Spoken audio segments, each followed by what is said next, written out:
নাই, সব সাহাবী জান্নাতি। উনাদের সম্মুখে রাসূল বলছেন, আমি দুটি জিনিস রেখে যাচ্ছি, আঁকড়িয়ে ধরিও। যদি সাহাবায়ে কেরামের মতো মানুষেরা কোরআন সুন্নাহ আঁকড়িয়ে ধরা লাগে, আমরা যারা 1400 1450 বছর পরে আসছি, সাধারণ মানুষ, হিদায়াতের পথে টিকে থাকার জন্য সে কোরআন হাদিস আরো বেশি করে আঁকড়িয়ে ধরার প্রয়োজন আছে না নাই? তবে কিছু মানুষ যারা কোরআন থেকে ছিটকে পড়ে, সুন্নাহ থেকে দূরে সরে যায়, ওই মানুষগুলো হেদায়াত চায় না তা নয়, তবে তারা ব্যক্তির কাছে হেদায়াত চায়, অমুকের কাছে তমুকের কাছে হেদায়াতের জন্য দৌড় মারে। নবীজি বলেছেন, মান ইবতাগাল হুদা ফি গায়রিল কুরআনি আদাল্লাহুল্লাহ। যে ব্যক্তি কোরআন ব্যতীত হেদায়াতের জন্য অন্য কোথাও দৌড়াবে, আল্লাহ তাকে হেদায়াত থেকে দূরে সরিয়ে দেবে। নাউজুবিল্লাহ পড়েন। কারণ আল্লাহ তাআলা হেদায়াতের জন্য কোরআন পাঠালেন, এই কোরআন থেকে আল্লাহ নিজে, কোরআনকে আল্লাহ নিজে বিকৃতি থেকে হেফাজত করলেন।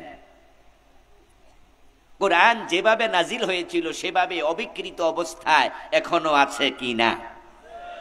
কোন অক্ষর চেঞ্জ হয়েছে? ইন্না নাহনু নাযালনা যিকর ওয়া ইন্না লাহু লাহাফিজুন। আল্লাহ বলেন, এই কোরআন আমি নাজিল করেছি, এটাকে হেফাজত করার দায়িত্ব আমি আল্লাহই নিয়েছি। মুসা আলাইহিস সালামের ইন্তেকালের কিছুদিন পরে তাওরাত বিকৃত হয়ে গিয়েছে। আল্লাহ তাআলা তাওরাত প্রসঙ্গে কোরআনে আলোচনা করেছেন। তিনি বলেছেন, ইউহাররিফুনাল কালিমা আম মাওয়াদিহি।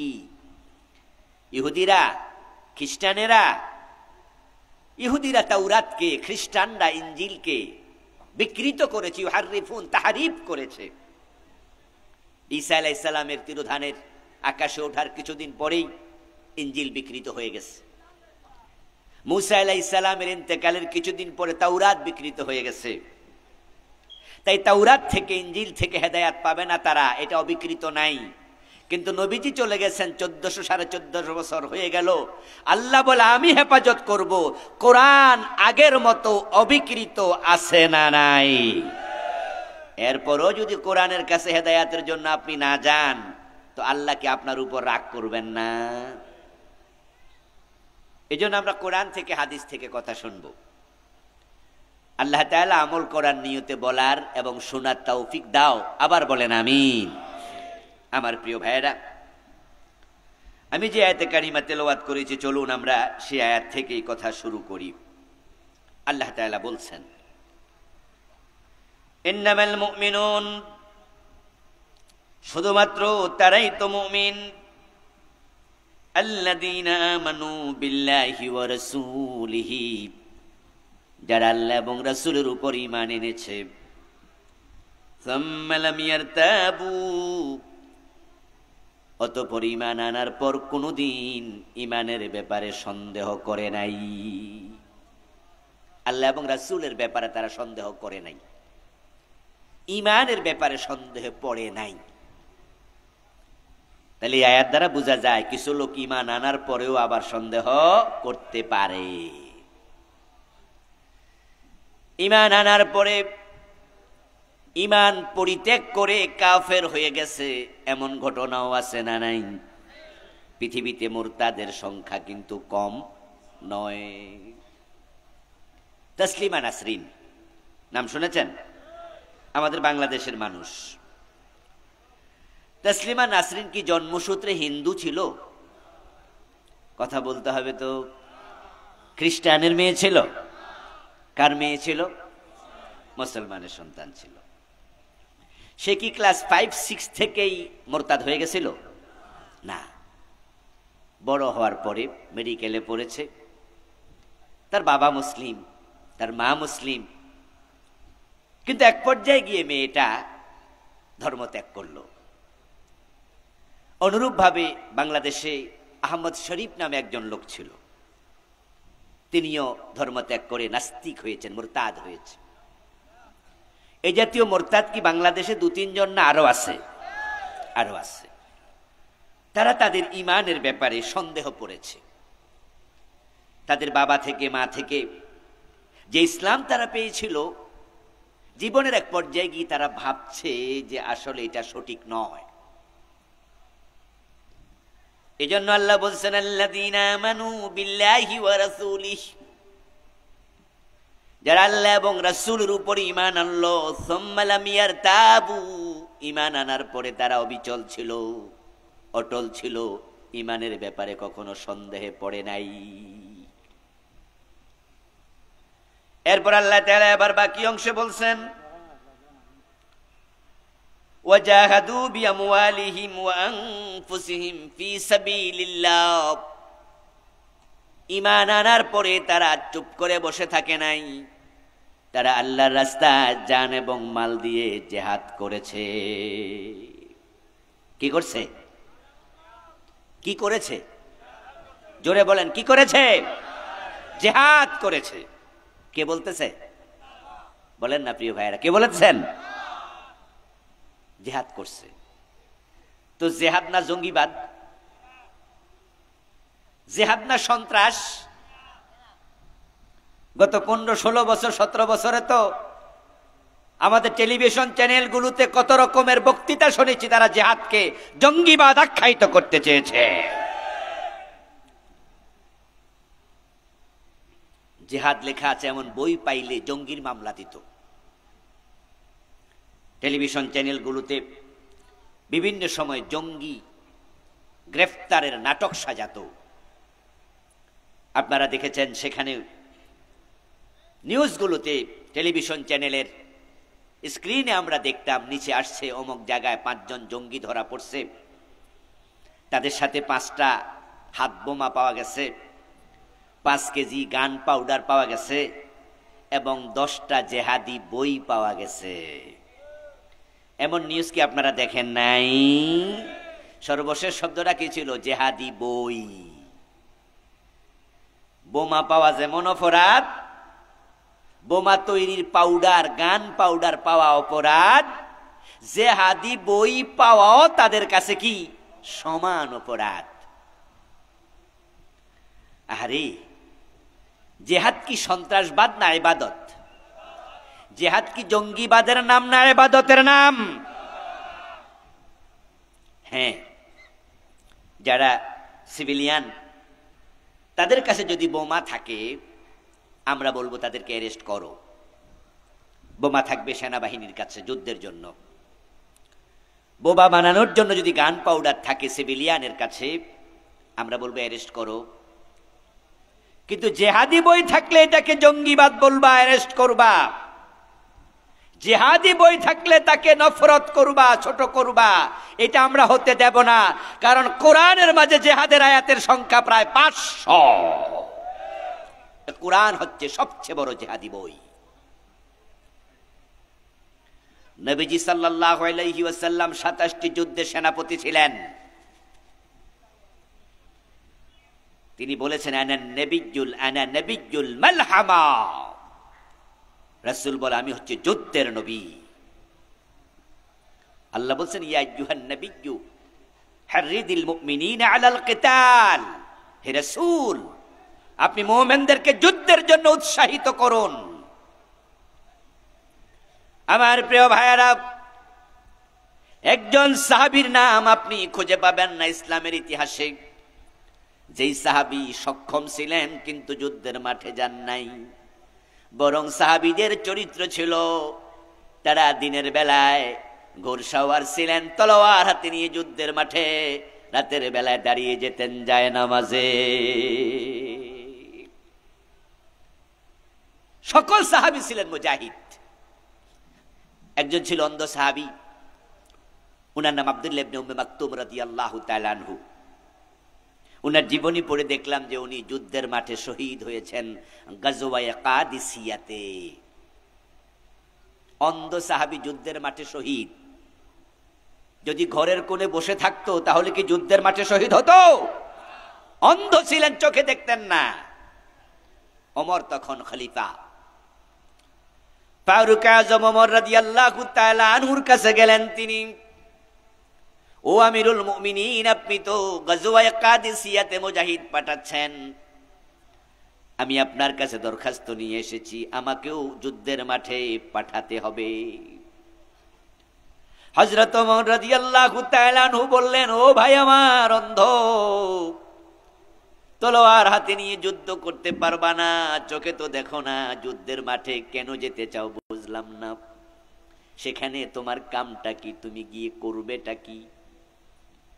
আব্দুল্লাহ ইবনে উম্মে মাকতুম রাদিয়াল্লাহু তাআলা আনহু বলেন, কত সঙ্গী যুদ্ধের মাঠে গিয়া শহীদ হইয়া জান্নাতে চলে গেছে, আমার কত সঙ্গী গাজী হইয়া যুদ্ধের ময়দান থেকে আমলনামায় সওয়াব ভর্তি করে বাড়িতে ফিরে এসেছে। আমি যুদ্ধের মাঠে যেতে পারি না, এই কষ্ট আমার সহ্য হয় না, তাই আমি এসেছি, তলোয়ার হাতে নিতে পারবো না আমি জানি, কিন্তু যদি কালেমার পতাকাটা আপনি আমার হাতে দেন, আমি ওয়াদা দিচ্ছি আমি 2 হাত উঁচু করে ধরে রাখবো, কালেমার পতাকা মাটিতে পড়তে দেব না। ওমর কালেমার পতাকা হাতে ধরতে তো আর চোখ লাগে না, আমি চোখে দেখি না, কিন্তু তলোয়ার তো হাতে নিতে পারবো না, যেহেতু মারা লাগবে, কাকে না কাকে মাইরা বসি কওয়া যায় না, কিন্তু কালেমার পতাকা হাতে নিতে তো পারবো। ইবনে উম্মে মাকতুমের যুদ্ধে যাওয়ার, জেহাদে যাওয়ার এই আকাঙ্ক্ষা, তীব্র বাসনা হযরত ওমর পূর্ণ করলেন। সেদিন যিনি সেনাপতি ছিলেন গজওয়ায়ে কাদিসিয়ার, তাকে বললেন যে কালেমার পতাকাটা আজকে আমি তোমার হাতে নয়, বরং আমি আব্দুল্লাহ ইবনে উম্মে মাকতুমের হাতে দিতে চাই। হযরত ওমর দিলেন। গজওয়ায়ে কাদিসিয়াতে ইসলামের বিজয় হলো, কিন্তু সে যুদ্ধে কিছু শহীদ হলো। যারা শহীদ হয়েছে তাদের লাশগুলো একত্রিত করা হলো। যখন যুদ্ধের মাঠে খোঁজাখুঁজি করা হলো, এক পর্যায়ে দেখা গেল আব্দুল্লাহ ইবনে উম্মে মাকতুম তিনি শহীদ হয়ে মাটির মাঝে পড়ে আছেন, কিন্তু তার 2 হাত এখনো কালেমার পতাকা ধরে আছে। প্রচন্ড যুদ্ধের সময় মুজাহিদরা যখন যুদ্ধের মাঠে এদিক সেদিক ছড়িয়ে পড়েছে, তখন তো আব্দুল্লাহ ইবনে উম্মে মাকতুম একা হয়ে গেলেন। উনার হাতে কালেমার পতাকা। কাফের সৈন্যদের বুঝতে কোনো কষ্ট হয় নাই, নিশ্চয়ই লোকটি মুমিন মুসলিম। উনাকে তীর মেরেছে, তলোয়ার দিয়ে আঘাত করেছে। আমাদের যদি কেউ সামান্য আঘাত করে, আমরা হাত দিয়ে একটু আলতো করে ডলা দেই, ব্যথা পেলে আমরা ডলা দেই, কোথাও একটু হোঁচট খেলে আমরা হাত দিয়ে ঘষি, চাপ দিলে ভালো লাগে। কিন্তু আব্দুল্লাহ ইবনে উম্মে মাকতুম গায়ে তীর পড়েছে, তলোয়ারের আঘাত দিয়েছে, 2 হাত কালেমার পতাকা ধরে রাখা প্রমাণ করে তিনি হাত দিয়ে তীরটা খোলারও চেষ্টা করেন নাই, যদি কালেমার পতাকা মাটিতে পড়ে যায়। এজন্য আল্লাহ তাআলা বলতেছেন, ওয়াজাহাদু বিআমওয়ালিহিম ওয়া আনফুসিহিম, ঈমান আনার পরে তারা জিহাদ করছে আল্লাহর রাস্তায়, তাদের মাল দিয়ে, তাদের জান দিয়ে। এবার বলছেন উলাইকা হুমুস সাদিকুন, যারা ঈমান আনার পরে যুদ্ধের মাঠে, জিহাদের মাঠে যাওয়ার পরিকল্পনা লালন করে জিহাদ করে, আল্লাহ ঘোষণা দিচ্ছেন তারাই হলো সত্যবাদী। বলেন সুবহানাল্লাহ। কিসে সত্যবাদী? ঈমানের দাবিতে সত্যবাদী। আর যারা ঈমানের দাবিতে সত্যবাদী হয়, যারা মুমিন হয়, মুমিনদের জন্য আল্লাহ জান্নাত দেবেন, এই ঘোষণা দিয়েছেন কোরআনে ডজন বারের উপরে। আজকের মাহফিলে আমরা যারা আসছি, আমরা কি সবাই জান্নাতে যেতে চাই? যারা চুপ করে আছেন তারা যেতে চান না? কথা বলুন, সকলে জান্নাতে যেতে চান?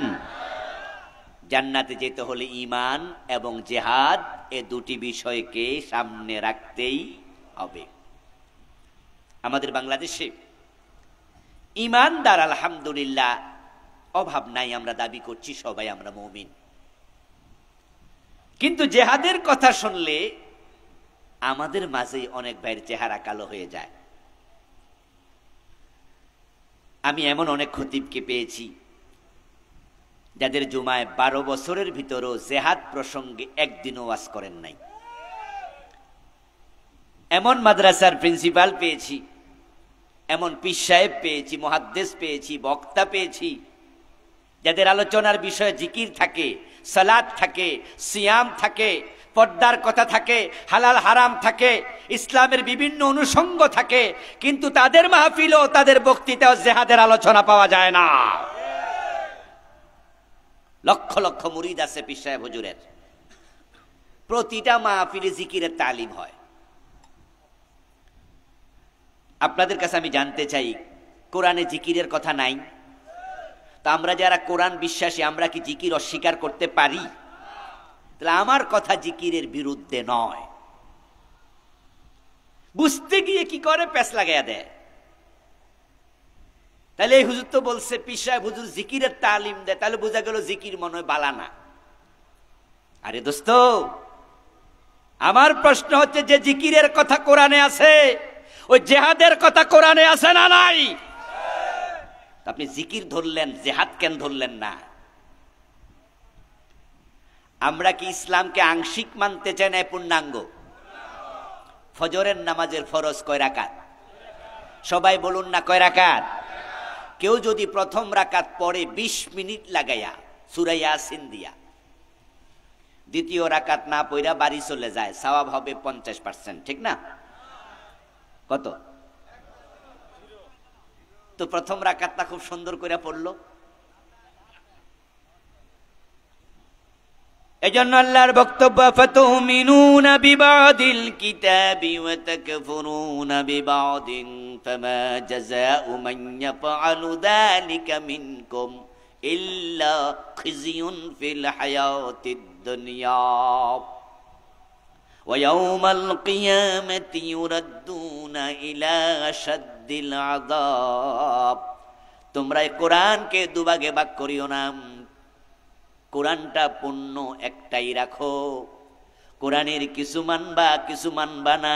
সুবিধাবাদ জিন্দাবাদে মোমেন হওয়া যায় না। জিকিরও করতে হবে, জিহাদও করতে হবে।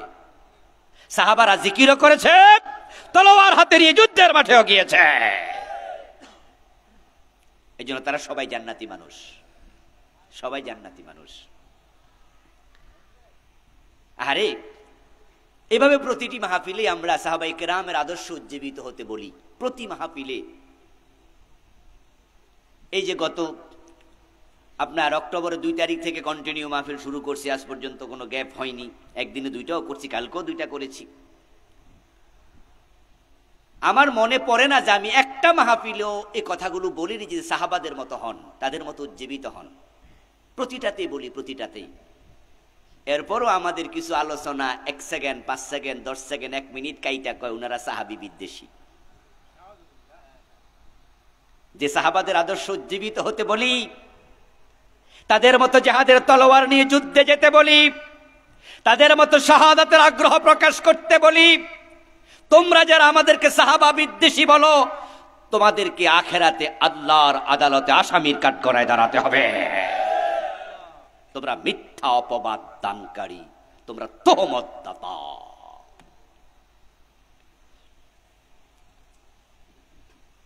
গত পরশুদিন একজন মহিলা সাহাবী নিয়ে আলোচনা করেছি, না গতকালকে, গত রাতে বিজয়নগর ব্রাহ্মণবাড়িয়া একজন মহিলা সাহাবী নিয়ে আলোচনা করেছি। তিনি জেনা করেছেন। জেনা করে নবীজির কাছে এসে বললেন, ইয়া রাসূলুল্লাহ, আমাকে আপনি পবিত্র করুন, তাহহিরনি ইয়া রাসূলুল্লাহ। নবীজি বললেন, এই মহিলা, তুমি কি বিবাহিতা? বলে হ্যাঁ। তাহলে তোমাকে হত্যা করা হবে পাথর মেরে, তুমি কি জানো? বলে জানি ইয়া রাসূলুল্লাহ। আমি তো অন্যায় করে ফেলছি, কিন্তু আমি গুনাহ নিয়ে আল্লাহর সামনে দাঁড়াতে চাই না। আমাকে ইসলামের শাস্তি দেন, পবিত্র করেন। নবীজি বললেন, তোমার পেটে কি বাচ্চা আছে? বলে হ্যাঁ। তো বাচ্চার দোষ কি? প্রসবের পরে এসো। কিছুদিন পরে আসলো। নবীজি বললেন, তাকে দুধ খাওয়াও, আরো কিছুদিন পরে আসো। বাচ্চার হাতে একটা রুটির টুকরা দিয়ে মহিলা এসে বলে, ইয়া রাসূলুল্লাহ তাহহিরনি। হুজুর, আমি কবে মরে যাই বলা যায় না, জেনাকারী হিসাবে মরতে চাই না, আমাকে আপনি পবিত্র করুন। নবীজি অর্ডার দিলেন তাকে পাথর মেরে হত্যা করো। পাথর মারতে শুরু হলো, শরীর থেকে পিনকে দিয়ে রক্ত বের হচ্ছে। রক্তের 1-2 ফোঁটা হযরত খালিদ বিন ওয়ালিদ রাদিয়াল্লাহু তাআলা আনহুর কাপড়ের মাঝে গিয়ে পড়ল, উনার গায়ের মাঝে পড়ল। হযরত খালিদ তখনও মহিলাকে একটু তিরস্কার করলেন, পাপাচারিণীর রক্ত আমার গায়ে পড়ছে। শব্দটা নবীজির কান পর্যন্ত চলে গেল। নবীজি বলেন, মা হিয়া খালিদ লাকাদ তাবাত তাওবাতান। খালিদ থামো। নবীজি ধমক দিলেন, তুমি কাকে পাপাচারিণী বলে গালি দিচ্ছ, তিরস্কার করছো? এ মহিলা এমন তওবা করেছে, তার তওবা যদি মদিনার 70 জন পাপাচারীর মাঝে ভাগ করে দেয়া হয়, আল্লাহ সবাইকে একসাথে ক্ষমা করে দেবে। আচ্ছা, এই যে আমি একজন মহিলা সাহাবী জেনা করছে, এই ঘটনাটা শুনাইলাম, আমি সাহাবীর বদনাম করছি, ঠিক না? সাহাবীর সমালোচনা করছি। প্রিয় ভাইরা, একজন প্রকৃত মুসলমান যে ইসলামকে ভালোবাসে সে কখনো নবীর সাহাবীদের সমালোচক হতে পারে না, বরং তোমরা যারা বলো তোমরা মিথ্যাবাদী, তহমতদাতা। এই জবানের জন্য আল্লাহর কাছে জবাব দিতে হবে। নবীজির সকল সাহাবী মুজাহিদ ছিলেন, সবাই যুদ্ধের ময়দানে গিয়েছেন, সবাই জিহাদ করেছেন। ঈমান আনার পরে দায়িত্ব শেষ নয়। যে ঈমান তুমি আল্লাহর উপর এনেছো, ওই আল্লাহর দ্বীন বিজয়ের জন্য তোমাকে যুদ্ধের মাঠেও প্রয়োজনে শামিল হয়ে যেতে হবে। পীর সাহেব হুজুর জিকিরের ওয়াজ করলেন আজীবন, সকাল সন্ধ্যা 100 বার জিকির করো, 200 বার করো, 500 বার করো। হ্যাঁ, ওয়াসাব্বিহুহু বুকরাতাও ওয়া আসীলা, বুকরাতাও ওয়া আশিয়া, ওয়াযকুরুল্লাহা যিকরান কাসীরা। কত আয়াত আছে, আল্লাযীনা ইয়াযকুরুনাল্লাহা কিয়ামান ওয়া কুউদান ওয়া আলা জুনুবিহিম। জিকিরের আয়াত অভাব নাই, কিন্তু আপনাদের কাছে আমার জিজ্ঞাসা, আমার প্রশ্ন, প্রিয় ভাইয়েরা, সকাল সন্ধ্যায় জিকির করা ফরজ না নফল? কিন্তু জিহাদ করা মাশাআল্লাহ। উত্তরটা একটু আরো জোরে দিয়েন, তাহলে আমি ভালো লাগবে শুনতে, সবাই বুঝবে। সকাল সন্ধ্যায় 200 বার 500 বার জিকির করা এটা ফরজ না নফল? কিন্তু দিন কায়েমের জন্য জিহাদ করা কি নফল না ফরজ? গুরুত্ব কি নফলের বেশি না ফরজের বেশি? তো নফলের ওয়াজ করলে ফরজের ওয়াজ কোথায়?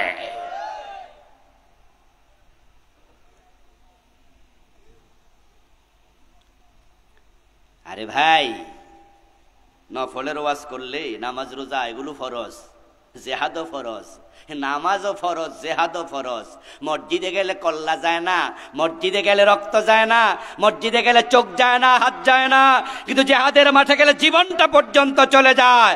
এই জন্য মুমিনের আসল পরিচয় মসজিদের কোনায় হয় না, মুমিনের পরিচয়, ঈমানের পরিচয় জেহাদের ময়দানে।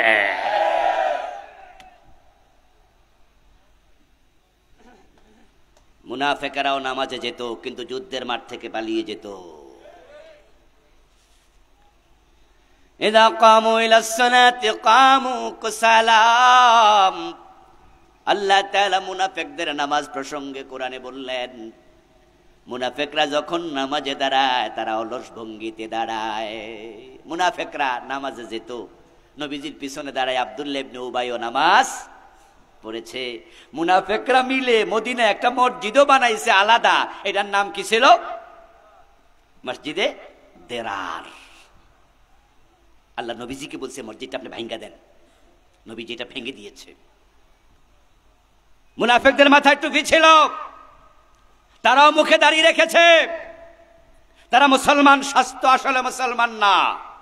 যারা প্রকৃত মুসলিম তারা প্রমাণ করেছে জিহাদের ময়দানে গিয়ে হাসতে হাসতে আল্লাহর জন্য জীবন উৎসর্গ করে। এই জিহাদটা কেন হয়? এই জিহাদ হয় লিইলাই কালিমাতিল্লাহ। জিহাদ হয় আল্লাহর জমিনে আল্লাহর দ্বীনের বিজয়ের জন্য।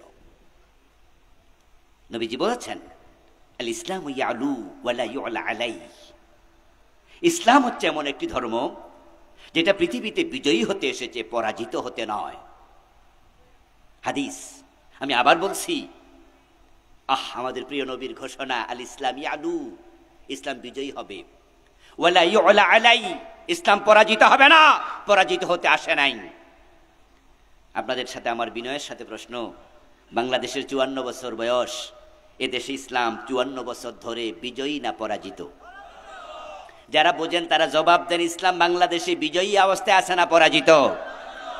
কোরআন দিয়ে, ইসলাম দিয়ে দেশের সচিবালয় চলে, আদালত চলে, বঙ্গভবন চলে, গণভবন চলে, মন্ত্রণালয় চলে, হাইকোর্ট, জজ কোর্টে আদালতে রায় হয়।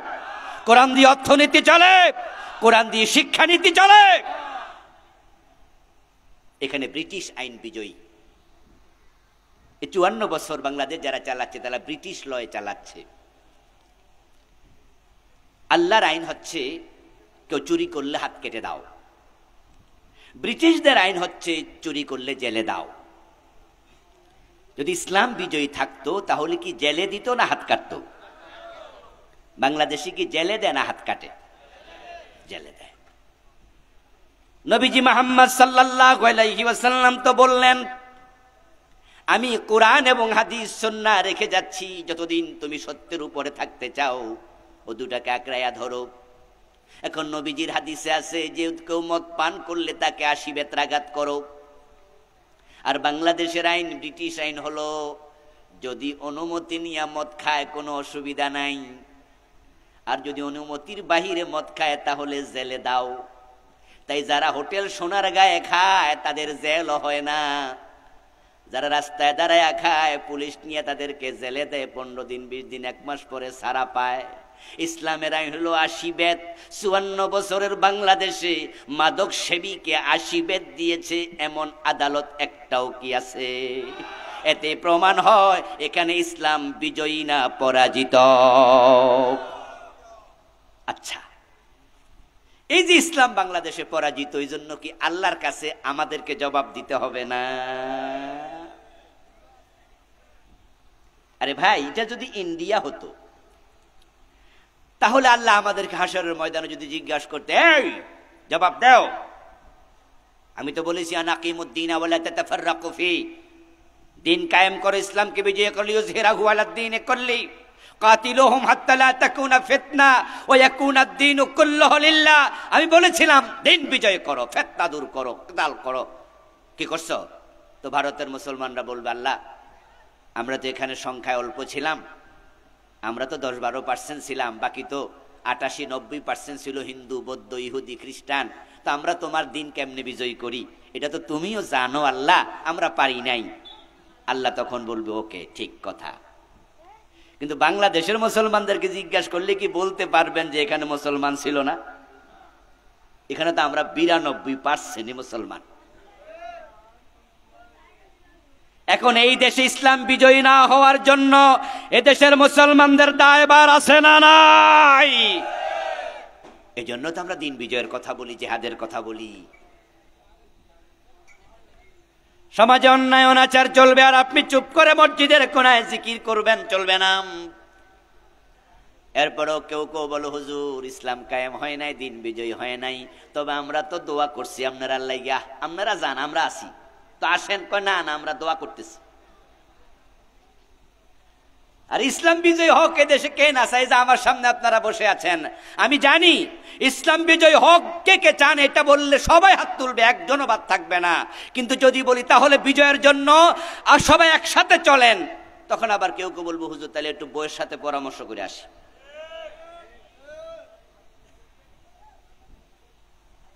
যারা বউ নাই হেরা কার পরামর্শ? মায়ের সাথে করবে? পোলাপান কত দুষ্ট, জিগা আস্তে করে কয় যার বউ নাই পিছু টান দেবে। ইসলামের পক্ষে আছেন, আছেন, চলেন। না হুজুর আপনারা যান। আপনি দোয়া করছেন? হ্যাঁ, দোয়াও লাগবে, দোয়াও লাগবে। তবে নবীজি কি যুদ্ধের মাঠে গিয়ে দোয়া করছেন না মসজিদের কোণে বসে? বলুন তো দেখি। ইয়েস, দিন বিজয়ের দোয়াটা মসজিদের কোণে হয় না, জিহাদের ময়দানে করা লাগে। নবীজির প্রথম যুদ্ধের নাম কি? যেটা সম্মুখ সমর, বদর। কি নাম? বদর। 1 নম্বর সম্মুখ সমর, সবচেয়ে বড় যুদ্ধের একটি। এর আগে ছোট ছোট কিছু হয়েছিল। ওই বদরের যুদ্ধটা হয়েছিল মদিনা থেকে 170 কিলোমিটার দূরে। বাংলাদেশের ইতিহাস বইগুলো লেখে শুধু 70 মাইল, সেটা ভুল লেখে। আমি বদরে 2 বার গিয়েছিলাম আলহামদুলিল্লাহ। আমি আমার ড্রাইভারকে বলেছি প্রথমবার যখন যাই যে ভাই মাইলেজটা 0 করে দেন, আমি দেখব যে কত দূর। তো যাওয়ার পরে দেখি বদরে পৌঁছে বলল স্যার 170 কিলোমিটার, মদিনা থেকে অনেক দূর। ওই যুদ্ধে মুসলমান সাহাবীর সংখ্যা ছিল মাত্র 313। বন্ধু আমার লক্ষ্য করুন প্রেক্ষাপট। এমন কিছু সাহাবা রাসূল সাল্লাল্লাহু আলাইহি ওয়াসাল্লামের সাথে বদরের যুদ্ধে গেলেন যাদের মাঝে বেলালের মতো কিছু গড়ের চাকর ছিল, দাস ছিল, আম্মারের মতো, খোবাইবের মতো এমন কিছু মানুষ ছিল যারা ঘরে দাসত্ব করত, মানুষের ঘরে চাকর বাকরের মতো কাজ করত। তারা তলোয়ার কেমনে হাতে নেয় এ প্রশিক্ষণটাও তাদের ছিল না। যুদ্ধের মাঠে তো যাবে বীরেরা, তো বেলাল তো বীরের লোক ছিল না, বেলাল তো ছিল একজন কেনা দাস, গোলাম, ঘরের চাকর। কিন্তু আজকের যুদ্ধের মাঠে বেলাল হাজির, আম্মার হাজির, এ জাতীয় আরো খোবাইব, আরো কিছু সাহাবী। আমি জাস্ট বুঝার জন্য কিছু নাম বললাম। নবীজি যুদ্ধের মাঠে রওনা দিলেন, বদরে গেলেন, তাদেরকে দাঁড় করালেন, ব্যূহ রচনা হলো। নবীজি তাকায় দেখেন কোন কোন সাহাবীর পেটের সাথে পিঠ লেগে আছে, 2 দিন ধরে খায় নাই, পেটে খাবার নাই।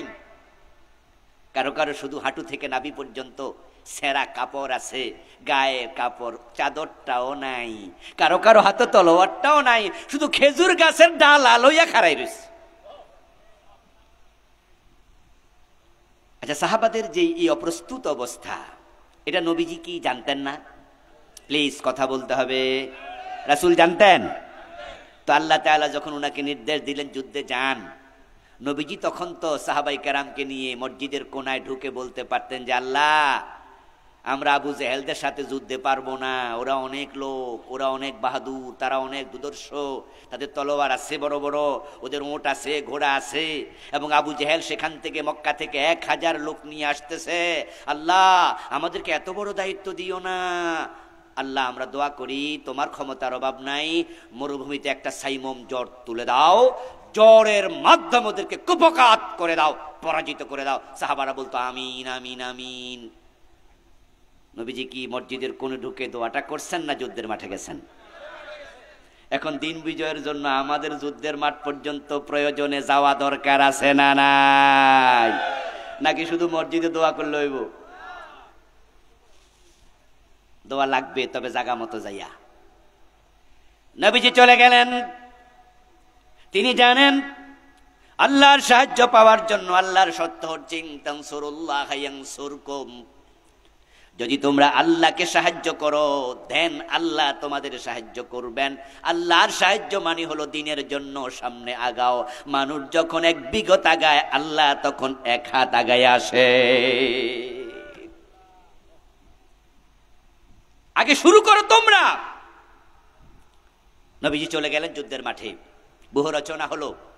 1200 কাফের বিপরীতে নবীজি এবার বুঝলেন যে এই দুর্বল লোকদেরকে দিয়ে দুর্ধর্ষদের বিরুদ্ধে জয় হওয়া সম্ভব নয়। এজন্য তিনি তখন এবার দোয়া করতে শুরু করলেন। বদরের দিন নবীজি সেদিন বদরের মাঠে 2 হাত আসমানের দিকে তুলে দোয়া করেছে। আমাদের কিছু কিছু আলেম 2 হাত তুলে দোয়া করতে চায় না। উনারা বলে হুজুর দোয়া করেন, কয় না না দোয়া করতাম না, মানে হাত তুলে দোয়া করতে চায় না। আরে ভাই, আমাদের বাংলাদেশে যেমন 5 ওয়াক্ত নামাজের পরে সালাম ফিরাইয়া হাত তোলে, এইটা হাদিসে নাই। কিন্তু আপনি হাত কোনোদিন তুলবেন না, এটা কোথায় পাইলেন? নবীজি হাত তুলে দোয়া করেছেন এমন জায়গা অসংখ্য, তার মাঝে বদরের দিন একটা। নবীজি হাত তুললেন, দোয়া শুরু করলেন সাহাবাদেরকে সাথে নিয়ে। আল্লাহুম্মা আনজিজ ওয়াদাক ইন্না ওয়াদাকাল হক, আল্লাহ তোমার ওয়াদা পূর্ণ করো, তোমার ওয়াদা সত্য। ইন্নাকা কুলতা ফিল কুরআন ওয়া কানা হাক্কান আলাইনা নাসরুল মুমিনিন। আল্লাহুম্মা ইন তাহলিক হাযিহিল আসাবা লান তুবাদা আবাদা। আমার রাসূল এমন ভাবে দোয়া করতে শুরু করলেন, হাত এত উপরে তুললেন যে উনার বগলের শুভ্রতা প্রকাশিত হলো। উনার গায়ে যে চাদর ছিল, চাদরের একটা অংশ কাঁধ থেকে মাটিতে পড়ে গেল। হযরত আবু বকর সিদ্দিক রাদিয়াল্লাহু তাআলা আনহু উনি আগায় আসলেন, নবীজির কাঁধের মাঝে চাদরটুকু তুলে দিয়ে বললেন, ইয়া রাসূলুল্লাহ হাত নামান, আমার বিশ্বাস দোয়া কবুল হয়ে গেছে।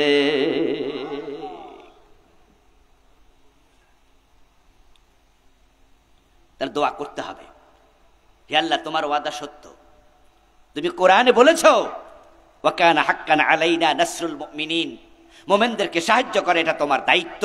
আমরা তো যুদ্ধের মাঠে এসেছি, আমাদের দায়িত্ব আমরা পালন করছি। বিয়ে করো, বৈধ স্ত্রীর সাথে বিছানা যাপন করো। এবার সন্তান দেয়ার মালিক কে? কি রে, লোকেরা আল্লাহ কইতো, ওর ভয় পায় নাকি? সন্তান দেয়ার মালিক কে? হ্যাঁ, এবার তুমি বলো রব্বি হাবলি মিনাস সালিহিন ওয়া রব্বি লা তাদারনি ফারদান ওয়া আনতা খায়রুল ওয়ারিসিন। এবার দোয়া করো, আল্লাহ আমারে সন্তান দাও। আচ্ছা, বিয়ার আগে দোয়া করলে কামু? আল্লাহ দিবটা কই? এখন আপনারা যে জিহাদ করার জন্য চিন্তা মাথায় নাই, যুদ্ধের মাঠ পর্যন্ত যেতে হবে এটা বোঝেন না, তো দিনের বিজয় হবে কিভাবে? আল্লাহ সাহায্য আসবে কিভাবে? সাহায্য পেতে হলে বাংলাদেশে দিন বিজয়ের প্রয়োজনে আবার তলোয়ার হাতে নিতে হবে। যদি প্রয়োজন হয় হতেও পারে, কিন্তু কারণ বাংলাদেশে ইসলামের বিজয় দেখলে ইন্ডিয়ার দাদা বাবুরা কিন্তু বসে থাকবে না। এদেশে কিন্তু ইসলামের বিজয়ের লক্ষণ দেখা দিয়েছে, এটা ভালো খবর। আমার মন বলে বাংলাদেশের জমিনের দিকে আরশের মালিক আল্লাহ রহমতের নজরে তাকাইছে। আল্লাহ রহমতের নজরে না তাকাইলে কিন্তু আমরা ফ্যাসিস্টদেরকে তাড়াতে পারতাম না। কারণ বাংলাদেশের অধিকাংশ মানুষের মনে চিন্তা ঢুকে গেছিল, এই বেডি মনে মরার আগে আর ছাড়বে না। কি এরকম একটা চিন্তা ঢুকছিল না? আমিও তো দুই এক জায়গায় মাঝে মাঝে বন্ধু বান্ধব গল্প করতে গিয়ে কইছি যে ভাই মন হয় আর লড়াছড়া করবো না। এবং বাংলাদেশের বিরোধী রাজনৈতিক দলগুলো যেমন দুর্বল হয়ে উঠছিল, তো সরাবে কে, কেমনে সরবে আমরা তো বুঝিও না। এবং তারাও এতটা ডিটারমাইন্ড ছিল যে তারা ক্ষমতা ছাড়বে না। তারা এত আত্মবিশ্বাসী ছিল, কনফিডেন্ট তাদের ছিল যে তারা ঘোষণা করেছে ভিশন 2041। মনে আছে? 2000 বলেন না, 2000 এখন চলে কত? তাহলে আরো কত বছর আগে ছিল? মানে আরো 16 বছর। তাদের কনফিডেন্ট লেভেল দেখেন। এবং তাদের দ্বিতীয় বড় নেতা তিনি তো বলেছিলেন, কিসের আন্দোলন? এবছর না সে বছর মানুষ বাঁচে। এই ডায়লগ আপনাদের মনে আসেনি? বলেছিলেন পালাবো না, বলেন নাই? আসলে তো আমরাও বুঝছি যে আসলে পলাইবো না, কিন্তু আরশের মালিক রহমত দিয়ে তাকায় আছে আমাদের দিকে। জুলুমের বিপরীতে আল্লাহ দাঁড়িয়েছে, আল্লাহ মাজলুমদের সঙ্গী হয়ে গেছে। শুধু পালায়নি, তাদের এখন নাম নেয়ার সাহসটাও এদেশে আর নেই। ঠিক তার বিপরীতে আমরা কি দেখি? তাদের পালানোর বিপরীতে আমরা ইসলামের নতুন সূর্য উঠতে দেখছি বাংলাদেশে। ঢাকা বিশ্ববিদ্যালয়ের নির্বাচন, জাহাঙ্গীরনগরের নির্বাচন, রাজশাহীর নির্বাচন, চট্টগ্রাম বিশ্ববিদ্যালয়ের নির্বাচন, ডাকসু রাকসু চাকসু, এই জাকসু প্রমাণ করছে আগামীর বাংলাদেশে ইসলাম আসতেছে। ইসলাম আসছে, ঠেকাতে পারবা না। আল্লাহ রহমতের নজরে তাকাইছে। হাদিসে পাওয়া যায় মানুষের অন্তর আল্লাহ 2 আঙ্গুলের মাঝখানে। আল্লাহ যেদিকে চান সে অন্তরটা ঘুরাইয়া দেয়। আমাদের মন বলে যে আল্লাহ এবার ইসলামের দিকে ঘুরে দিচ্ছে। আজকে দুপুরের কথা বলছি, কারণ বাজারে একটু ব্যাংকে কাজ ছিল, তারপরে বাসায় ফেরার পথে রিকশায় উঠলাম, বাসার সামনে রিকশাওয়ালা নামাবে, এখানে আসার পরে একটু আপনার হালকা যানজট। কিসের যানজট? রিকশা চলছে না সামনের দিকে, বলছে ছাত্ররা আন্দোলন করতেছে। কিসের আন্দোলন বলতে পারে না, রিকশাওয়ালা বলছে আন্দোলন করতেছে স্যার, এই জন্য যানজট। তো এরপরে ধাক্কা মাক্কা দিয়া ঠেলা মেলা আমার রুমের সামনে, বাসার সামনে পর্যন্ত গেছে। আমি তাকে পকেট থেকে বের করে টাকা দিচ্ছি, তখন হে বলতেছে এই দেশে আন্দোলন ফান্দোলন এগুলো কমবে না, এজন্য সিদ্ধান্ত নিয়েছি আগে যারা আছিল ওরা ভোট দিব না, এবার ইসলামওয়ালাদেরকে দেব। আমি তাকে বললাম তাই নাকি? বলে সিদ্ধান্ত হুজুর ফাইনাল করে লেছি। যে জাহাঙ্গীরনগর বিশ্ববিদ্যালয় ইসলামের নাম নেওয়া যেত না, এই জাহাঙ্গীরনগরকে বলা হতো বামদের আতুর ঘর। আমি জাহাঙ্গীরনগরের পাশে সাভারে 14 বছর এক মসজিদের খতিব ছিলাম।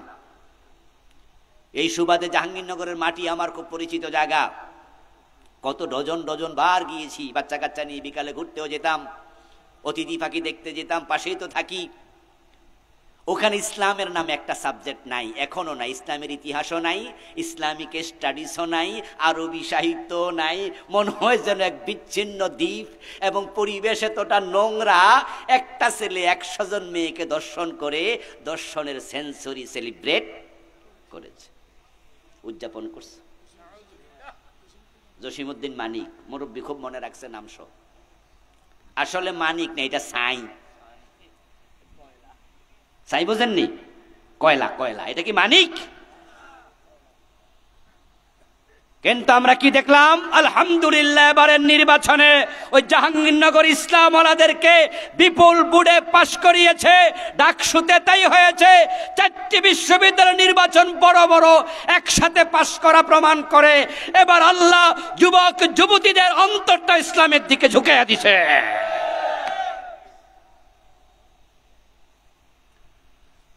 বাংলাদেশ ইসলাম যখন উত্থান হবে, ইসলাম যখন আগাবে, তখন কি দাদা বাবুরা বসে থাকবে? ইন্ডিয়া থেকে ষড়যন্ত্র করবে। আমরা কিন্তু ভয় পাই না।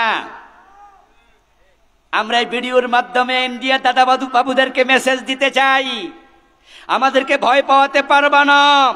তোমরা যদি গৌর গোবিন্দের রূপ ধরে আসো, আমরা শাহজালালের রূপ ধরে প্রতিরোধ করব।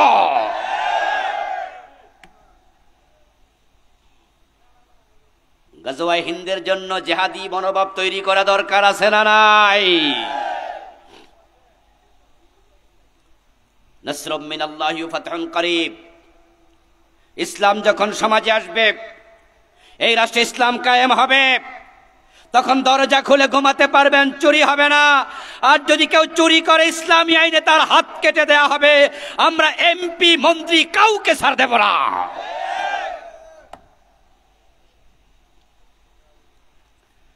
নবীজি সাল্লাল্লাহু আলাইহি ওয়াসাল্লাম আমাদেরকে জিহাদ শিখিয়েছেন তিনি ঈমান। এবার আপনাদের কাছ থেকে আমি জানবো, ঈমান আগে না জিহাদ আগে? কথা বলতে হবে তো। কথা কি বুঝে আসতেছে? তাহলে কথা বলুন, ঈমান আগে না জিহাদ আগে? ঈমান হচ্ছে 1 নাম্বার। এজন্য এখানে শুরুতে কিসের কথা আছে? ঈমানের কথা। ঈমান বড় দামি জিনিস। এই পৃথিবীতে ঈমানের মতো মূল্যবান আর কোনো জিনিস নাই। এই জন্য মুসলমান সবার আগে ঈমানের যত্ন নিতেই হবে। কিন্তু কষ্টের সাথে বলছি, আমাদের এই বাংলাদেশে সবচেয়ে বেশি দন্যতা, অভাব যেটা, আর সেটা হলো ঈমান। নামাজি আছে অনেক, আলহামদুলিল্লাহ, রোজাওয়ালা আছে, হাজি আছে, গাজী আছে, কিন্তু ঈমানওয়ালা মানুষ কমে গেছে। এই যে আমার সামনে এখানে হাজার হাজার মানুষ, এখানে কিন্তু 95% বেশি নামাজি। বেনামাজি এখানে খুব একটা নাই। রমাদানে রোজা রাখে এমন লোকে এখানে 90% বেশি। আমার মন বলে এখানে সব ভালো মানুষ, কিন্তু যদি ইমান কয়জনের আছে প্রশ্ন আসে, তাহলে উত্তর কিন্তু আমি দিতে পারবো না। আমাকে যদি বলে সম্ভাব্য একটা বলেন, তাও আমি বলবো সরি, আল্লাহু আলাম, আল্লাহ ভালো জানে। কারণ নামাজ দেখা যায়, রোজা দেখা যায়, টুপি দেখা যায়, দাড়ি দেখা যায়, পাঞ্জাবি দেখা যায়, কিন্তু ইমান থাকে কলবে, এটা কি দেখা যায়? যার অন্তরে ইমানের সাথে শিরিক ঢুকেছে, ওই শিরিক তার ইমানটাকে শেষ করে দিয়েছে। যার অন্তরে ইমানের সাথে কুফর ঢুকেছে, ওই কুফর তার ইমানকে মেরে ফেলেছে। যার অন্তরে ইমানের সাথে নেফাকে ইতিকাদি ঢুকেছে, তার ইমানটা মরে গেছে। হাজার হাজার নামাজি মুশরিক কাফের হয়ে বসে আছে, হাজার হাজার লাখ লাখ।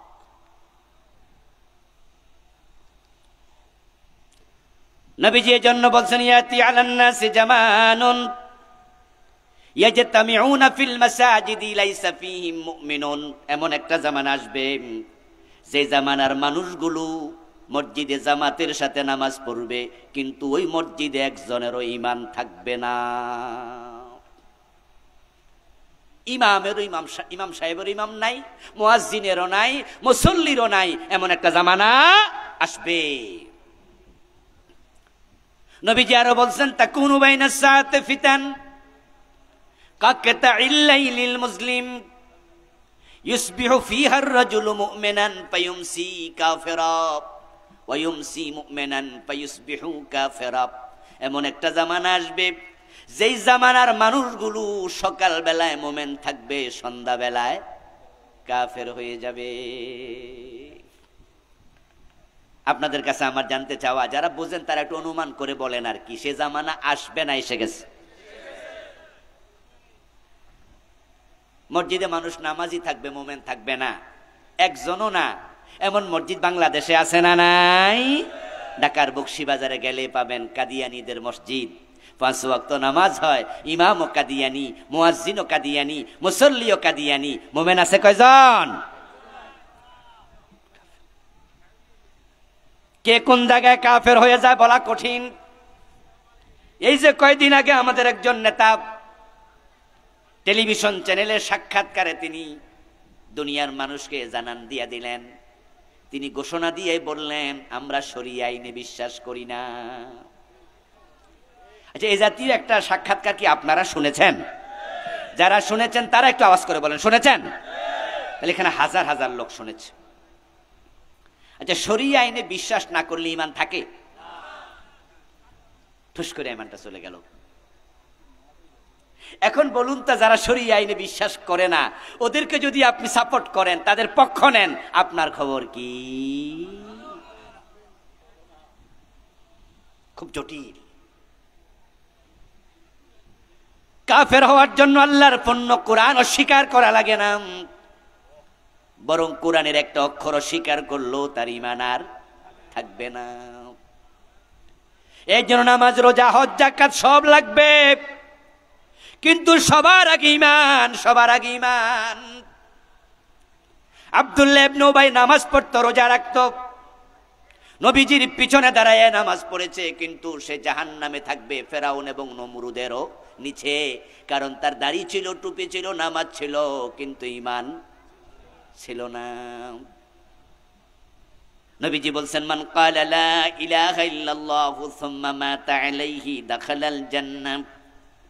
যে ব্যক্তি কালেমা পড়বে এবং এই কালেমা নিয়ে ঈমান নিয়ে মৃত্যুবরণ করবে, মরতে দেরি, আল্লাহর জান্নাতে যেতে দেরি হবে না। ঈমানের খুব দাম ভাই, যত্ন করিয়েন, খুব ধন্যতা চলছে। আপনাদের বাড়ির পাশে যে পুকুর আছে, এক গ্লাসে করে পুকুরের পানি নিয়েন, এক গ্লাস। খাল আছে বাড়ির পাশে, খালের এক গ্লাস পানি নিয়েন। পানি নিয়ে দেখবেন যে পানি কত সুন্দর পরিষ্কার পানি, কিন্তু খাইলে ডায়রিয়া হয়ে যেতে পারে। কারণ এটা যত পরিষ্কার দেখা যাক, এর মাঝে জীবাণু, কথা বলে না ভাইয়েরা, জীবাণু আছে। আচ্ছা, খালি চোখে দেখা যায়? দেখছেন না? আপনি বলছেন যে পানি তো ভালো হইতো, সুন্দর হইতো।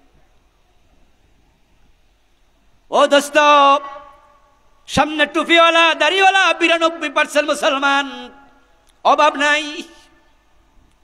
কিন্তু কোরআন হাদিসের মাইক্রোস্কোপ চোখে দিয়া যদি তাকাই সামনের দিকে, তাহলে দেখি মুসলমান ইমানওয়ালার বড় অভাব। আমি তো বলি 92% মুসলমান লাগে না। প্রকৃত মুসলমান যদি 51% থাকতো, কত আগে বাংলাদেশে কোরআনের আইন কায়েম হয়ে যেত।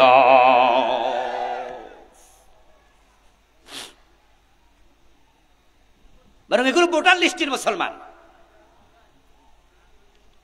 কাজীর গরুর মতো কিতাবে আছে, গোয়ালে নাই, বইতে আছে। এই যে আমার সামনে একটা কাগজ, যদি আমি কাগজের এখানে লিখি সরাইয়া গরু সুকার গু দন্তান্ন, উচ্চারণ কি হবে? বলেন না, বলেন না। কাগজটা পুড়ে যাবে। যদি লিখি পোয়াকার বানর শিকার, উচ্চারণ কি হবে? কাগজটা ভিজবে। কেন? লিখলাম তো। উত্তর হলো লিখায় আছে বাস্তবে।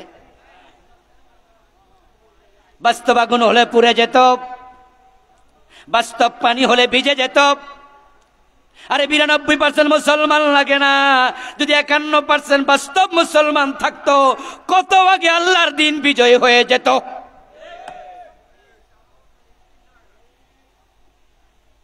আপনি নামাজে আল্লাহরে মানেন, আপনি আদালতে মানেন না। আপনি নামাজে রোজা আল্লাহরে মানেন, আপনি ব্যবসায় মানেন না, আপনি রাজনীতিতে অর্থনীতিতে মানেন না। যারা ইসলাম কিছু মানে কিছু মানে না, তারা আসলে প্রকৃত ঈমানদার না। কোরআনে আল্লাহ বলছেন, ইয়াকুলুনা নুমিনু বিবাদিন ওয়া নাকফুরু বিবাদিন ফামা জাযাউ মান ইয়াফআলু যালিকা মিনকুম ইল্লা খিzyun ফিল হায়া يقولون نؤمن ببعض ونكفر ببعض يريدون أن يتخذوا بين ذلك سبيلا أولئك هم الكافرون حقا। নাউজুবিল্লাহ পড়েন। এটা সুবহানাল্লাহর আয়াত না, এটা নাউজুবিল্লাহর আয়াত। নাউজুবিল্লাহ মানে কি? আমি আল্লাহর কাছে ফানা চাই যেন আমি তাদের মতো না হই। আল্লাহ বলছে তারা কিছু লোক আছে বলবে ইসলাম মানি না, তা না, তবে সবটা মানতে কি আর পারি? আর হুজুররা তো কইবই সব কি আর মানা যায়, এমন কথা বলার লোক আছে না নাই? এই বলো মানি না, কই না না, এটা কইলে আবার কাফের হইয়া যামু, এটা কই না। নামাজ মানুনি কেউ মানি, রোজা মানি, তো আল্লাহর জমিনে আল্লাহর আইন চলুক, হুজুর রাজনীতির কথা না কইলে হয় না, এইটা আর মানে না। আল্লাহ বলে তারা কিছু মানবে কিছু মানবে না, তারা মাঝখানে রাস্তা তালাশ করে। আরে মানলে পুরা মান, না মানলে দূরে যা, মাঝখানে থাকার কোন রাস্তা নাই। যারা পুরা মানে না, কিছু মানলে লাভ নাই, উলাইকা হুমুল কাফিরুনা হাক্কা। ফতুয়া কার? আরে ঘোষণাটা কার? এই জমিনে সবচেয়ে দামি জিনিস ঈমান, সবচেয়ে বড় চোর শয়তান। সে মানুষের ঈমান চুরি করে ফেলে। কার ঈমান কখন চুরি করে নিয়ে যায় বলা যায় না। এজন্য ঈমান শিখতে হবে, ঈমান পড়তে হবে। একজন বিখ্যাত সাহাবী জুনদুব ইবনে আব্দুল্লাহ রাদিয়াল্লাহু তাআলা আনহু, তিনি বলছেন, কুন্না মা'আন নাবিয়্যি সাল্লাল্লাহু আলাইহি ওয়াসাল্লাম ওয়া নাহনু ফিতয়ানুন হাযাবিরা ফাতাআল্লামনাল ঈমান ক্বাবলা আন নাতাআল্লামাল কুরআন সুম্মা তাআল্লামনাল কুরআনা ফাজদাদনা বিহি ঈমানা। আওয়াজ দিয়া সুবহানাল্লাহ পড়েন।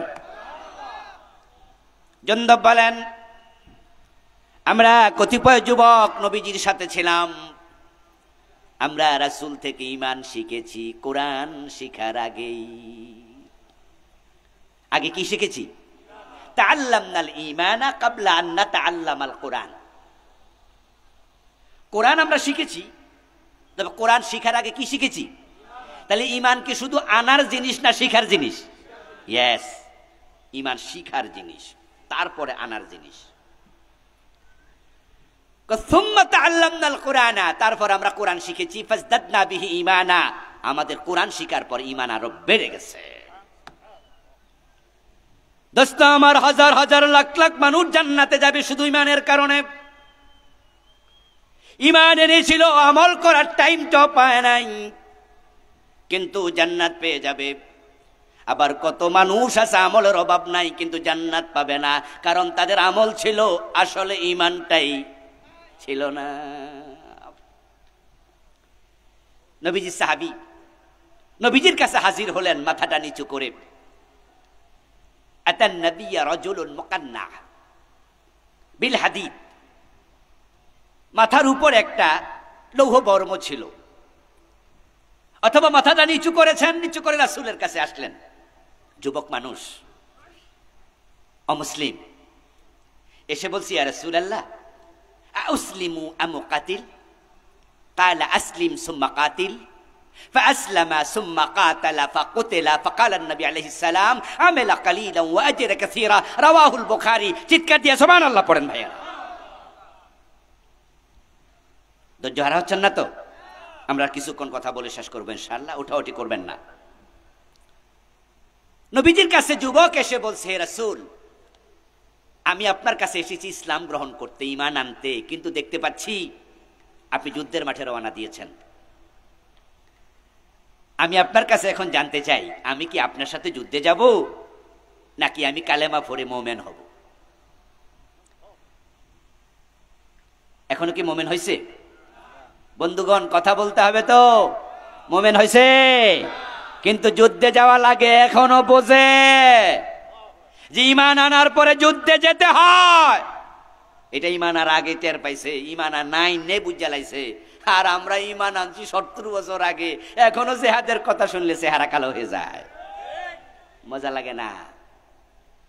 ঈমান বোঝেন নাই যে ও বেটা তো ঈমান বুঝাইছে। আমার বন্ধু নবীজি সাল্লাল্লাহু আলাইহি ওয়াসাল্লাম তাকে বলেন আসলিম সুম্মা কাতিল, আল্লাহর বান্দা তুমি আগে মুসলমান হও, তারপরে যুদ্ধের মাঠে চলো।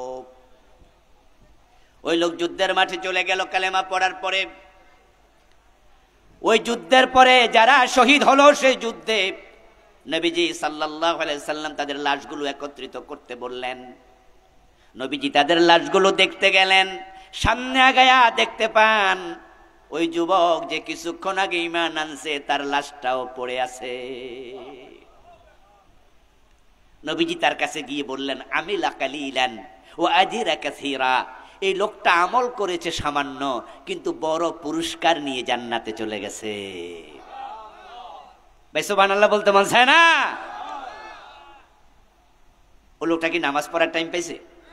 জোরে বলেন না। রোজা পড়ার টাইম পেয়েছে? রোজা করছে? কেমনে কে জান্নাতে গেল? ঈমানটা খাঁটি ছিল, ঈমান আনছে, যুদ্ধের মাঠে চলে গেছে। নামাজের টাইম হয় নাই, টাইম পায় নাই, এর আগে শহীদ।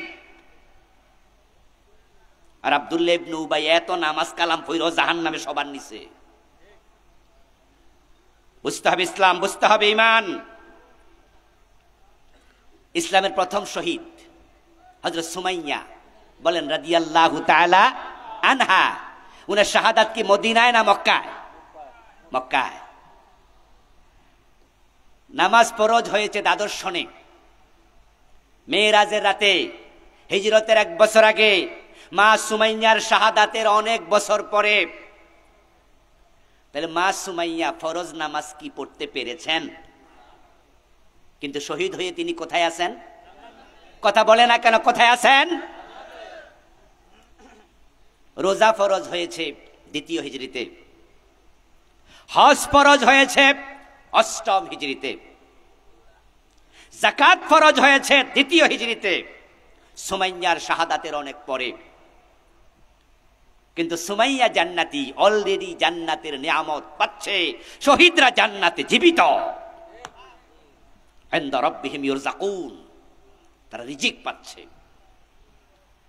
এখন সুমাইয়া রোজাও পেলেন না, হজও পেলেন না, যাকাতও পেলেন না, নামাজও পেলেন না, তিনি জান্নাত পেলেন তার ঈমানের কারণে। ঈমানের মাঝে কোনো ঘাটতি ছিল না, ঈমান ছিল খাঁটি। হযরত খাদিজাতুল কুবরা রাদিয়াল্লাহু তাআলা আনহা, আমাদের মা উম্মুল মুমিনিন খাদিজা রাদিয়াল্লাহু তাআলা আনহা, উনি ইন্তেকাল করেছেন নামাজ ফরজ হওয়ার আগে। নবুয়তের 10ম সনে নামাজ ফরজ হয়, দ্বাদশ সনে। উনি ইন্তেকাল করলেন নবুয়তের 10ম সনে। যাকাত ফরজ হয় উনার ইন্তেকালের 5 বছর পরে, দ্বিতীয় হিজরিতে, নবুয়তের 15তম সনে। উনি অনেক ধনী মানুষ ছিলেন, কিন্তু যাকাত ফরজ হয় নাই, এর আগে তিনি ইন্তেকাল করলেন। মা খাদিজা রাদিয়াল্লাহু তাআলা আনহা রোজা ফরজ পান নাই। উনার ইন্তেকালের 5 বছর পর রোজা ফরজ হয়, ফরজ নামাজও তিনি পান নাই। উনার ইন্তেকালের পরে নামাজ ফরজ হয় 3 বছর পর, 10ম সন আর 12 সনের শেষ দিকে। উনার ইন্তেকালের পরে যাইয়া মেরাজের রাতে নামাজ ফরজ। কিন্তু আওয়াজ দিয়ে বলুন তো, মা খাদিজা জান্নাত পেয়েছেন কিনা? জান্নাত পেয়েছেন দুনিয়া থাকতে। সহিহ বুখারীতে এসেছে, একদিন জিবরিল আমিন নবীজির কাছে আসলেন। এসে রাসূলের কাছে বলছি, ইয়া রাসূলুল্লাহি হাযিহি খাদিজাতু আতাতকা ফাকরা আলাইহা আসসালাম মিন রাব্বিহা ওয়া মিন্নি ওয়া বাশশিরহা বিবাইতিন ফিল জান্নাতি মিন কসাবিন লা সাখাবা ফিহা ওয়া লা নাসাবা। আওয়াজ দিয়ে সুবহানাল্লাহ পড়েন ভাইয়েরা। হে রাসূল, ওই যে খাদিজা আপনার কাছে আসতেছে।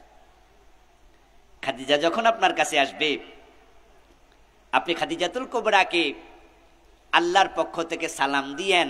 আমি আসার সময় স্বয়ং আল্লাহ আজকে খাদিজার জন্য সালাম পাঠাইছে। খাদিজা রাদিয়াল্লাহু তাআলা আনহাকে সালাম পাঠাইছে কে? স্বয়ং আল্লাহ। এবার বলতেছে, আমিন্নি, আল্লাহর সালাম শুধু নয়, আমি জিবরিলের সালামটাও দিয়েন। শুধু সালাম না, ও বাশিরহা বিবাইতিন ফিল জান্নাতি মিন কসাবিন লা সাখাবা ফিহা ওয়ালা নাসাব। আল্লাহ খবর পাঠাইছে, তাকে সুসংবাদ দিয়েন, জান্নাতে মণি মুক্তা দিয়া আল্লাহ খাদিজার জন্য একটা ঘর বানায়া রাখছে।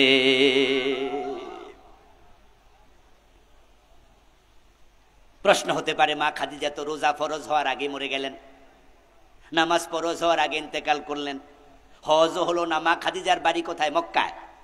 মানুষ হজ করতে কই যায়? মক্কায়। মা খাদিজার কবরটা কোথায়? মক্কার আল্লাহ গোরস্থানে। অথচ তিনি ফরজ হজ পান নাই। উনার ইন্তেকালের 11 বছর পরে হজ ফরজ হয়। কত বছর পরে? 10ম হিজরিতে মারা গেলেন, 10ম সনে মারা গেলেন। তারপরে 3 বছর পর হিজরত, 8ম হিজরিতে আসছে। তো 3 আর 8 কত? 11 বছর পরে হজ ফরজ হয়। তো মা খাদিজা জান্নাত পেলেন, কারণ মা খাদিজার ইমানে কোনো ভেজাল ছিল না। এবার আপনাদের থেকে আমি জবাব চাইবো, জান্নাতে যেতে হলে সঠিক ইমান, খাঁটি ইমান দরকার আছে না নাই? যারা নামাজ পড়ে, রোজা রাখে, কালেমা পড়ে, পীরের পায়ে সেজদা দেয়, এমন কিছু ভণ্ড মুরিদ বাংলাদেশে আছে, নাঙ্গলকোটে আছে, মাজারে সেজদা দেয়। তার ইমানটা কি খাঁটি না ভেজাল? তো হে তো নামাজ রোজা লইয়ে জাহান্নামে যাবে, সে তো মুশরিক হয়ে গেছে ফিরকে সেজদা দিয়া। মা খাদিজা রাদিয়াল্লাহু তাআলা আনহাকে নিয়ে যে কাহিনী শোনালাম, আমি বুঝিয়েছি খাঁটি ইমান খুব দরকার, নাকি বুঝাইছি নামাজ কালাম রাখবো না? এখন আমার আলোচনা শুইনা যদি ভিডিও কাট করে 5 মিনিট 3 মিনিট আর কাট কইরা দেয় যে মা খাদিজা নামাজও পড়ে নাই, রোজাও পায় নাই, হজও রাখে নাই, করে নাই, ইত্যাদি ইত্যাদি, এই আবুল কালাম আজাদ কইছে নামাজ রোজা লাগে না। আপনি কি জালেম না?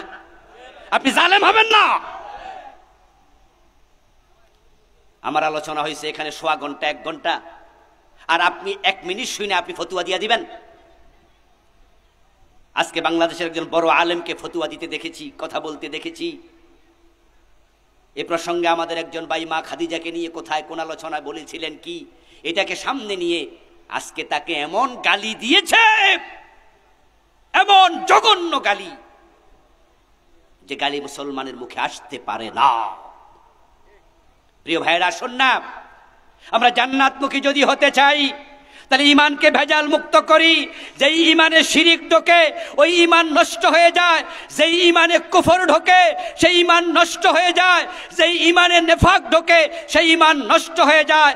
ইমানকে ভেজাল মুক্ত করতে হলে শিরিক কুফর নেফাক ছাড়া দরকার আছে না নাই?